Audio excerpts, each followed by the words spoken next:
चलिए आपको सीधा इंदौर लिए चलते हैं, जहां पर सीएम मोहन यादव पहुंचे हुए हैं। अब बोल दिया। हमारे माननीय आचार्य जी से आशीर्वाद प्राप्त कर आप सभी के बीच में माननीय मुख्यमंत्री महोदय जी का शुभ आगमन, दोनों हाथ ऊपर उठा के जोरदार तालियों के गूंज से हमारे विकास के प्रवर्तक आदरणीय मुख्यमंत्री महोदय जी का हम स्वागत वंदन अभिनंदन करें। इंदौर पर्यावरण के लिए एक नई मिसाल बनने जा रहा है। नगर वन विकसित हो, शहरों में हरियाली का एक वातावरण निर्मित होने जा रहा है। मैं माननीय मुख्यमंत्री महोदय जी और सम्माननीय मंच से अनुरोध करूंगी कि इस पावस नगर वन भूमि पूजन का जो विकास होना है उसका शुभारंभ आपके कर कमलों से इस अलौकिक प्रकाश पुंज अलौकिक प्रकाश पुंज के प्रज्वलन के साथ करने का आपसे मेरा सादर निवेदन।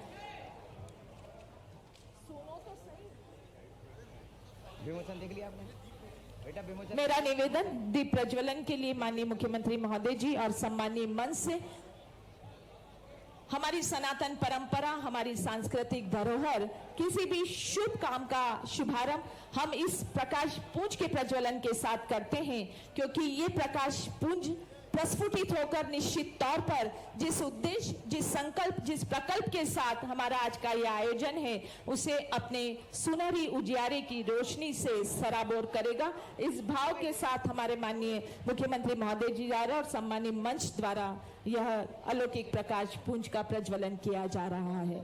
इस प्रकाश पुंज की रोशनी में इंदौर का यह नगर वन हरियाली से आच्छादित होगा। हरितिमा की नई चादर ओढ़कर पर्यावरण सुरक्षितता को एक नई दिशा प्रदान करेगा। आप सभी का सादर धन्यवाद, बहुत बहुत धन्यवाद। भारतीय संस्कृति, भारतीय परंपरा अतिथि देवो भव के भाव को चरितार्थ करती है और माननीय मुख्यमंत्री महोदय जी का स्वागत सत्कार हमारा परम कर्तव्य सौभाग्य है। मैं हमारे शहर के प्रथम नागरिक परम श्रद्धेय महापौर पुष्यमित्र भार्गव जी से अनुरोध करूंगी कि माननीय मुख्यमंत्री महोदय जी का स्वागत हम सब की ओर से हमारे स्वागत के सोपान के साथ करें। हमारा यह अंगवस्त्र, हमारा पर्यावरण समृद्धता का यह पौधा और हमारा स्नेह का यह पुष्प गुच्छ माननीय मुख्यमंत्री महोदय जी को समर्पित करें।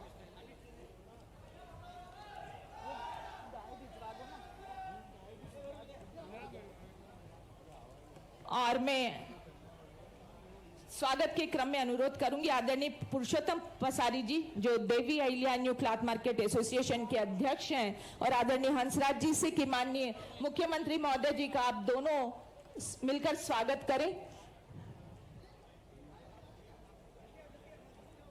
आ जाए माननीय पसारी जी। हमारे आदरणीय मधु वर्मा जी भी माननीय मुख्यमंत्री महोदय जी का स्वागत कर रहे हैं।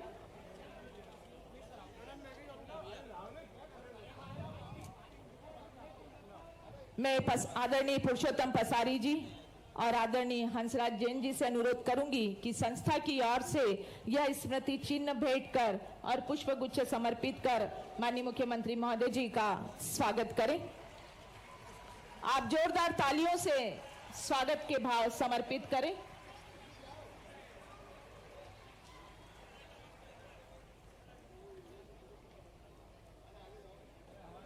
आदरणीय सुमित चावड़ा जी ने भी स्वागत किया, आदरणीय सुमित मिश्रा जी ने भी स्वागत किया। आदरणीय सभी के मन में स्वागत के भाव हैं और हम स्वागत के इस सोपान को यहीं विराम देते हैं।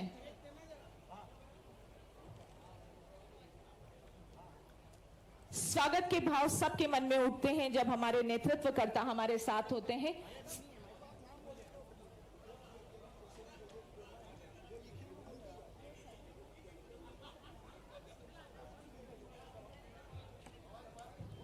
और हमारे सभी संस्था के व्यक्ति, हमारे सभी संस्था के सदस्य ये स्वागत कर रहे हैं। स्वागत के इस भाव को यही हमारे सारे एमआईसी मेंबर से अनुरोध है कि आदरणीय कैलाश विजयवर्गीय जी का स्वागत करें, आदरणीय तुलसीराम सिलावट जी का स्वागत करें, आदरणीय शंकर लालवानी जी मंच पर विराजित सभी का सम्मान करें। मैं अनुरोध करूंगी स्वागत उद्बोधन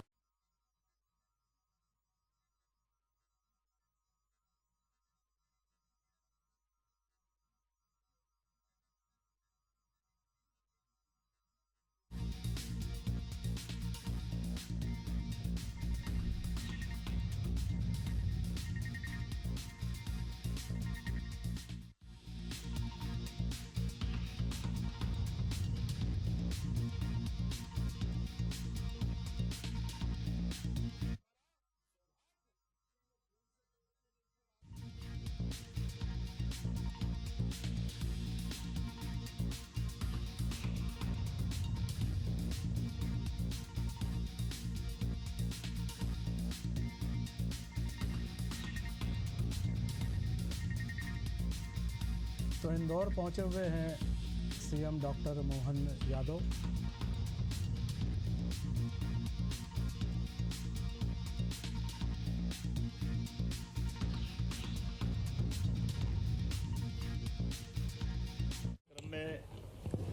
आज के कार्यक्रम में परम पूज्य आचार्य डॉक्टर विभासागर जी महाराज साहब, आपको प्रणाम करता हूँ, आपका आशीर्वाद चाहता हूँ। मंच पर विराजमान हमारे अपने नेता, यहाँ के विधायक, हमारी सरकार के वरिष्ठ मंत्री माननीय कैलाश जी विजयवर्गीय जी, माननीय मंत्री जल संसाधन सांवेर के और इंदौर के सब तरफ के हमारे योग्य मंत्री माननीय तुलसीराम सिलावट जी, माननीय सांसद शंकर ललवानी जी, इस अवसर पर माननीय विधायक क्रमशः मधु भैया से चालू करना पड़ेगा ना, मधु भैया का क्षेत्र भी है। हम सब के नेता मेरे परिषद के समय के, खास करके प्राधिकरण के समय के माननीय मधु भैया, माननीय विधायक इंदौर, माननीय विधायक राकेश शुक्ला जी, गोलू भाई, राकेश जी से समझ में नहीं आई किसका बोला हमने, हमारी बहन पूर्व मंत्री उषा ठाकुर जी, इस अवसर पर माननीय विधायक मालिनी गौड़ जी, हमारे महापौर पुष्पमित्र भार्गव जी, इस अवसर पर अध्यक्ष सुमित मिश्रा जी, इस अवसर पर जिला अध्यक्ष ग्रामीण चावड़ा जी, मंच पर मौजूद पूरी MIC, यहाँ से लेके वहाँ तक सारे नेतागण, सारे के सारे वरिष्ठ नेतागण, पूरा महाराज जी के अभिनंदन के साथ पूरे मंच का अभिनंदन कर दें एक बार अपनी तरफ से ताली बजा करके। मैं अपनी ओर से आज के इस, देखो कितना सुखद संयोग है महाराज जी, आपका आशीर्वाद। अभी तक तो हमने सुना ही था आम के आम गुठली के दाम, लेकिन हमारे कार्यक्रम में महाराज जी का आशीर्वाद मिल जाए, इससे अच्छा क्या मुहावरा हो सकता है। जोरदार अभिनंदन करें महाराज जी के नाम पर भी।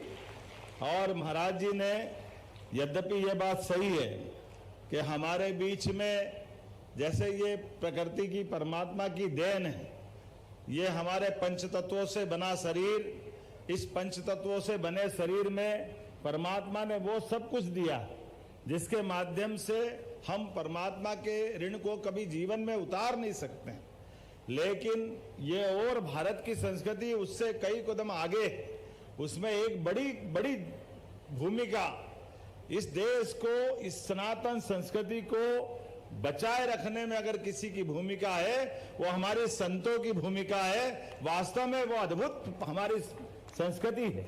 आपका जीवन, आप बताइए, वो हमारे लिए माला पहनाया, दुपट्टा पहनाया, जहां जहां जो जो हो सकता वो सब दे रहे हैं, लेकिन ये जानते हुए भी कि ये सब नश्वर है, इसलिए आप तो पहले ईश्वर की तरफ आराधना देते हुए हमारा मार्ग प्रशस्त करते हैं। हम नादान बालक माला पहन के खुश होते रहते हैं, वाह आनंद आ गया, अपने बीच में किसी का सम्मान हो गया, कोई किसी के बारे में बोल दी। लेकिन ये सारी चीजों के लिए सब कुछ छोड़ करके सच्चे अर्थों में हमारे संत और हमारे वृक्ष ये ऋषि मुनि के समान तो है, इनसे यही तो सीखा जा सकता है। हमारे बीच आज परमात्मा की दया से जो यहाँ है वो सबके लिए है। अपना जीवन आपने समाज के लिए समर्पित किया। आज ये प्रकृति परमात्मा की दया से हमारी बगिया एक माँ के नाम हो या एक पेड़ माँ के नाम हो, ये प्रत्येक परमात्मा ने कितना सुंदर चक्र बनाया।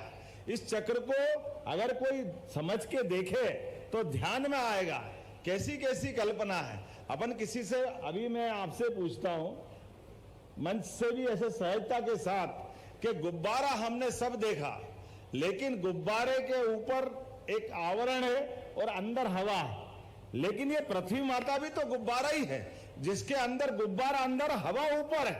क्या आश्चर्य है। 365 दिन सूर्य से परिक्रमा करेगी पृथ्वी, लेकिन परिक्रमा करते करते हवा भी चारों तरफ जाने वाली। इस ब्रह्मांड में हवा को कोई रोकने वाला दूसरा गुरुत्वाकर्षण के अलावा कोई व्यवस्था नहीं।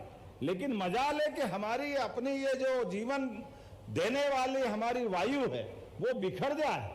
ये वाकई ये अनंत आकाश, इस आकाश का खंभा देखते जाओ दुनिया में कहीं मिलने वाला नहीं, लेकिन इस अनंत आकाश ये हमारे चारों तरफ से अपना जीवन प्रदान करने वाली वायु, एक एक चीज हमारे लिए, ये गंगोत्री से गंगा जी बहती हम देखते हैं, लेकिन गंगोत्री जी में गंगा जी बहती जरूर है, लेकिन गंगा जी के लिए कोई बड़ा झरना नहीं है या पानी का संग्रह नहीं है। वो केवल हमारी ही ऑक्सीजन हिमालय के आवरण में हिमाच्छादित हो जाती है, बर्फ का आवरण देती है, जो धीरे धीरे पिघलते हुए गंगा जी गंगोत्री से निकल करके गंगा सागर तक की यात्रा करती है। कदम कदम पर हमारी प्रकृति ने, परमात्मा ने ये जो हमको एक तरह से अमूल्य देन दी है, इस देन को बचाए रखने के लिए, बनाने के लिए, देखो आज का समय तो और भी महत्व का है, जब बदलते दौर में दुनिया के अंदर कई सारे पश्चिमी देश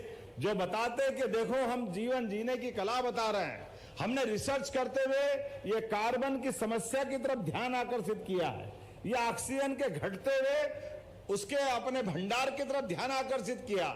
लेकिन माफ करना, जवाबदारी से भी कहना चाहूंगा, हमारी संस्कृति तो हजारों साल से ये उसी प्रकार से, जैसे मैं एक उदाहरण देना चाहता हूं, सबसे पहले पौधों में प्राण होते हैं, ये दुनिया के सामने प्रदर्शित करने का मौका आया है।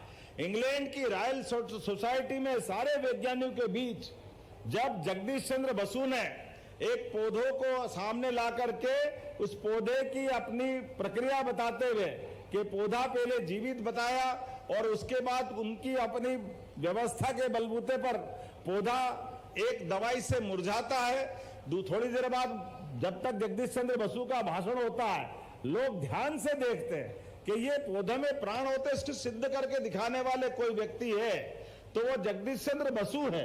वो दिखाते हुए दूसरी बार थोड़ी देर बाद पौधा अच्छा वापस हरा भरा हो जाता है और सारे लंदन में, पूरे दुनिया में आनंद आता है कि वाकई में पौधों में प्राण होता है। ये उसके बाद मान्यता मिली। ये पश्चिम के देश में जब जगदीश चंद्र बसु की ये उपलब्धि मिली, तब लोगों ने उनसे कहा कि आपका देश तो आपको कंधे पे उठा करके खूब आनंद से घुमाएगा, आपने सिद्ध करके बता दिया कि पौधों में प्राण है। जगदीश चंद्र बसु ने कहा मेरे देश में कुछ नहीं होने वाला है। तो उन्होंने कहा क्यों, तुम्हारे देश के लोग समझते नहीं क्या, आपने कितनी बड़ी खोज कर दी। उनने बहुत अच्छा उत्तर दिया, हमारे सबके लिए विनोद का भी है और अपने पे गर्व करने का है। उन्होंने कहा हमारे देश के गांव से गांव के आदमी को मालूम है पौधे में प्राण होते हैं, ये तो आपको मालूम नहीं था, मैं आपको बताने आया हूं। ये जो रहस्य है उनको जानकारी नहीं थी। हमारे यहाँ पेड़ के नीचे, कौन से पेड़ के नीचे रात में सोना नहीं सोना, रात को सूर्यास्त के बाद पेड़ को, पत्ती को हाथ नहीं लगाना, हमारा उनकी आत्मा है, उसको दुखाना नहीं, दिल्ली दुखाना, ऐसे प्रत्येक चीज में और सारी बातों के साथ जो रहस्य की बात है, आयुर्वेद तो और आगे बढ़ जाता है। आयुर्वेद के अंदर जानकारी लो, अभी कोविड के समय ध्यान में आया था कि जहां जो बीमारी होगी, जैसे जहां मनुष्य है वहां अगर ऑक्सीजन की आवश्यकता है तो पौधे उसको जीवन देते हैं और हम कार्बन डाइऑक्साइड निकालते हैं, पौधे उसको अपने जीवन के लिए ले लेते हैं। ऐसे जो बीमारी जहां भी है, एकमात्र हमारी चिकित्सा पद्धति आयुर्वेद है जो इस बात को बताती है कि मनुष्य में कोई भी बीमारी आ जाए, जहां बीमारी मनुष्य में आएगी वहीं वो वनस्पति मिलेगी जो उसका निदान करती है। ये एकमात्र हमारी अपनी चिकित्सा पद्धति है। ऐसे कई सारे रहस्य परमात्मा ने अभी हमारे आसपास छोड़े हुए भी है, लेकिन सनातन संस्कृति के माध्यम से, भारतीय संस्कृति के माध्यम से इन व्यवस्थाओं को करते करते हमारा उत्तरदायित्व है। जैसे हम अपने काम धंधे करते करते, व्यवस्था संचालन करते करते अगली पीढ़ी के लिए भी कुछ संचय करके छोड़ते हैं। ऐसे में यशस्वी प्रधानमंत्री के लिए जोरदार अभिनंदन करें श्रीमान नरेंद्र मोदी जी के लिए, जिनका अपना घर का निजी तो कोई परिवार नहीं, लेकिन उनके शब्दों में पूरा देश उनका परिवार है। और तो और अब तो और आगे बढ़ते हुए उनका व्यक्तित्व सच्चे अर्थों में भारतीय संस्कृति की ध्वजा लहराते दिखाई दे रहा है। जब उनने, हम केवल बोलते थे वन अर्थ, ये जो एक देश में एक भाव नहीं है, ये वसुधा भी एक है, वसुधैव कुटुंबकम भी एक है। इसलिए समूची वसुधा के अंदर हमारी संस्कृति के माध्यम से सारे उलझे सुलझे प्रश्नों के उत्तर छिपे हुए हैं। आज दुनिया जब युद्ध के अलग अलग प्रकार के दौर से गुजर रही है, ऐसे में एकमात्र देश भारत है जो अपनी उदार संस्कृति से जियो और जीने दो की प्रेरणा देता है। ये हमारा सौभाग्य है। ये संतों की, ऋषि मुनियों की कृपा है जिसके माध्यम से हमारा उदार विचार सबके बीच पहुंचता है। आइए आज के इस अवसर पर आपका ये क्लॉथ मार्केट एसोसिएशन के माध्यम से नगर निगम ने ये जो बगिया लगाने के माध्यम से इतना बड़ा संकल्प किया है, नगर निगम को भी बधाई दे, जोरदार अभिनंदन करें महापौर जी और अपने सारे मित्रों के लिए, और कैलाश जी भाई साहब के लिए भी जोरदार अभिनंदन करें। ये पवित्र कार्य है और अब तो सावन की शुरुआत हो गई। आज तो बाबा महादेव का दिन है। हमको मालूम है महादेव इतने प्रसन्न होते हैं, और कुछ दो मत दो, 3 पत्ती का बिलपत्र रख दो, मर्जी आए तो तीनों लोग का ब्रह्मांड ले लो, आप इतने आनंद में डुबा देते हैं। ये महादेव की अपनी आज की हमारे लिए सावन की शुरुआत का सबसे अच्छा दिन है, क्योंकि महादेव का तो कोई आकार नहीं है, वो निराकार है, लेकिन निराकार से अपनी साकार दुनिया की सृष्टि संहारक भी है, और सृष्टि के ऐसे आने वाली कठिनाइयों के बीच उनका अपना रोल भी दुनिया भर में दुनिया के लोग जानते हैं। आज के इस अवसर पर ये सुंदर महाकाव्य, पर्यावरण महाकाव्य, वाकई महाराज जी हमने सब देखा है, लेकिन ये महाकाव्य आपके माध्यम से मिला है, ये वास्तव में सही बात है। हमारे यहाँ बाकी क्षर है, सब कुछ नष्ट होता है, लेकिन अक्षर, ये अक्षर ही ब्रह्म है जो कभी नष्ट नहीं होता है। ये हर काल हर युग में जो रचना हमारे माध्यम से निकलती है वो हमको अमर बनाती है। आज के इस अवसर पर ये अमूल्य एक रचना आपके माध्यम से बनी है, मैं आपको पुनः प्रणाम करता हूं, और आपके माध्यम से ऐसी और कई सारी रचनाएं अपने इस जगत में आएगी ये अपेक्षा करते हुए एक बार फिर मैं पूरे आयोजन के लिए बधाई देता हूं और अपनी ओर से अपनी बात का विराम करता हूं। मेरे साथ बोले भारत माता की, परम पूज्य डॉक्टर विवासागर महाराज मुनिराज जी की बहुत बहुत धन्यवाद। भारत माता की जय। बहुत बहुत धन्यवाद। और कार्यक्रम के अंतिम सोपान आभार व्यक्त करने के लिए आमंत्रित करें विधायक मधु वर्मा जी को। आदरणीय मधु वर्मा जी को सादर निवेदन। सबको नमस्कार। आज हमारे नगर निगम के एक बगिया मां के नाम के इस कार्यक्रम के अंदर उपस्थित हमारे बहुत ही यशस्वी मुख्यमंत्री आदरणीय मोहन यादव जी, जरा ताली बजा के स्वागत करें मोहन यादव जी के लिए। हमारे बीच में हमारे मध्य प्रदेश के कैबिनेट मंत्री आदरणीय कैलाश विजयवर्गीय जी, हमारे बीच में हमारे कैबिनेट मंत्री तुलसी सिलावट जी, हमारे बीच में हमारे सांसद शंकर ललवानी जी, महापौर पुष्पमित्र भार्गव जी, हमारे नगर के अध्यक्ष श्री सुमित मिश्रा जी, ग्रामीण के अध्यक्ष श्रवण चावड़ा जी, हमारे प्रदेश के उपाध्यक्ष और पूर्व विधायक जीतू जराती जी, विधायक गोलू शुक्ला जी, हमारी छोटी बहन उषा ठाकुर जी, हमारी बड़ी बहन मालिनी गौड़ जी और रीना सतीश